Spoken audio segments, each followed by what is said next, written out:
ரிட்டையர்மெண்ட்டுக்கு save பண்ணுறது வெறும் ஒரு கோல் இல்லை, அது உங்கள் ஃப்யூச்சர் ஃப்ரீடம்க்கான ஃபவுண்டேஷன். இப்போவே நீங்கள் ஸ்ட்ராங்காக ஒரு ரிட்டையர்மெண்ட் கார்பஸை பில்ட் பண்ணினா காம்பவுண்டிங் உங்கள் பணத்தை அதிகமாக்கும்.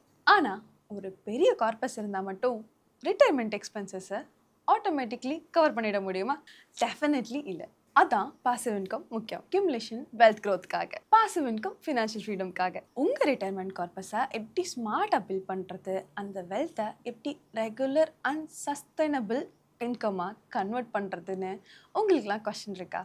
ரிட்டையர்மெண்ட் மணியில் ஷார்ட்டேஜ் இல்லாமல் லைஃப் லாங் கம்ஃபர்டபுளாக இருக்கா, என்ன ஸ்ட்ராட்டஜி ஃபாலோ பண்ணுறது, இப்படிலாம் யோசிச்சுட்டு இருக்கீங்களா? இதெல்லாம் தெரிஞ்சுக்கிறதுக்கு எங்களோட வெபினாரில் மறக்காமல் ரெஜிஸ்டர் பண்ணிக்கோங்க. த retirement blue print from wealth accumulation to passive income by Parvathavardhini, VP Content and Strategy. வர செப்டம்பர் 5 சாயங்காலம் 4 மணிக்கு.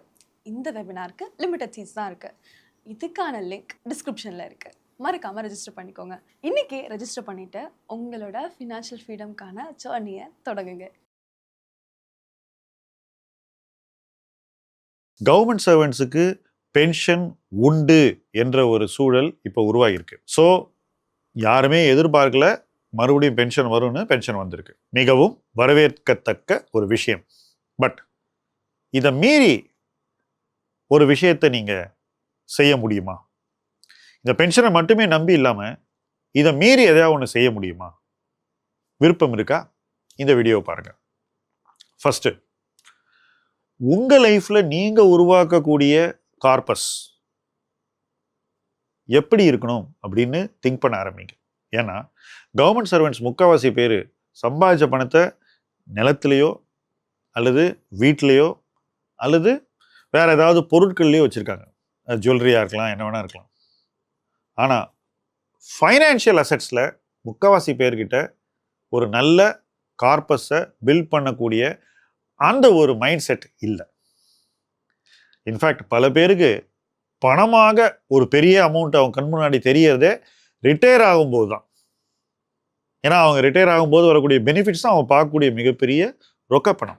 எப்படி கவர்மெண்ட் கொடுக்கக்கூடிய ரிட்டையர்மெண்ட் பெனிஃபிட்ஸ் உங்களுக்கு ஒரு கணிசமான தொகையாக இருக்கோ, அதை விட ஒரு பெரிய தொகையை நீங்களே ஏன் உருவாக்கக்கூடாது அப்படிங்கிறது தான் இந்த வீடியோவில் நான் உங்கள் மைண்டில் விதைக்கிற ஒரு ஐடியா. உங்களுக்கு ஒரு 10 வருஷம் இருக்கா, 15 வருஷம் இருக்கா ரிட்டையர்மெண்ட்டுக்கு, இல்லை அதுக்கும் மேலே டைம் இருக்கா? இப்போவே ஆரம்பிங்க. நீங்கள் ஒரு மிகப்பெரிய கார்பஸை பில்ட் பண்ணுங்க. இந்த கார்பஸை நீங்கள் பில்ட் பண்ணுற இந்த காலகட்டத்தில் காம்பவுண்டிங் உங்களுக்கு முழுவதும் வேலை செய்ய வேண்டும். எப்போ நீங்கள் 15 வருஷம் டைம் கொடுக்குறீங்களோ காம்பவுண்டிங் தன் பணியை மிகச்சிறப்பாக செய்துவிடும். அது நிச்சயம். ஒரு குறிப்பிட்ட தொகையை மாதம் மாதம் நீங்கள் ரிட்டையர்மெண்ட்டுக்கு கார்பஸ் பில்ட் பண்ண அப்படின்னு இன்வெஸ்ட் பண்ணிக்கிட்டே இருங்க. எப்பயாவது உங்களுக்கு அந்த தொகைக்கு மேலே ஏதாவது ஒரு பணம் கிடைச்சுன்னா அந்த ரொக்க தொகையும் அப்பப்போ இன்வெஸ்ட் பண்ணிக்கிட்டே இருங்க. இந்த பணத்தை டிஸ்டர்பே பண்ணாதீங்க. இதை காம்பவுண்ட் பண்ண அலோவ் பண்ணுங்க. கரெக்டாக நீங்கள் ரிட்டையர் ஆகும்போது இந்த தொகை ஒரு மிகப்பெரிய தொகையாக வளர்ந்துவிடும்.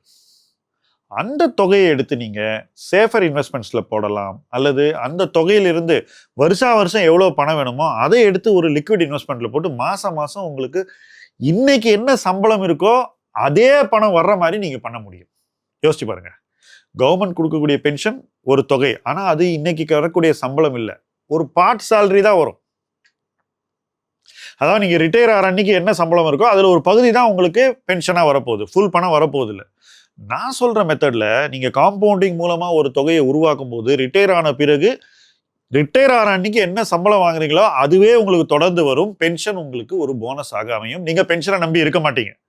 அப்போது ரிட்டையர்மெண்ட்டுக்கு அப்புறம் நீங்கள் அடையக்கூடிய வாழ்க்கை தரம் வேலை செய்யும் காலத்தில் இருந்த வாழ்க்கை தரத்தை விட அதிகமாக இருக்க வேண்டும். இன்னைக்கு அரசு ஊழியர்களை பார்க்கும்போது ரிட்டையர் ஆன உடனே பலர் தங்களுடைய லைஃப் ஸ்டைலை குறைச்சிக்க வேண்டிய இடத்துல இருக்காங்க. இதுக்கு ஒரே காரணம் என்னன்னா, காம்பவுண்டிங் அவங்க லைஃப்ல செய்ய வேண்டிய வேலையை செய்ய தவறுகிறது. அந்த காம்பவுண்டிங்கை உங்க லைஃபுக்குள்ள சரியான நேரத்தில் நீங்க கொண்டு வந்தீங்கன்னா, ஒரு அரசு ஊழியராக இருந்தாலும் உங்க லைஃப் ஸ்டைல் ரிட்டையர்மெண்ட்டுக்கு அப்புறம் இப்படியே இருக்காது, ஒரு படி மேலே இருக்கும் அப்படின்றதான் என்னுடைய எண்ணம். மேலே இருக்கணும் அப்படிங்கிறதான் என்னுடைய விருப்பம். அதுதான் நம்முடைய நோக்கமாகவும் இருக்க வேண்டும். அந்த நோக்கம் நிறைவேற இப்பவே காம்பவுண்டிங்கை நோக்கி ஒரு பெட்டர் ஜேர்னியில இணைந்து பயணிப்போம். முதலீட்டு களம் உங்கள் களம். நன்றி.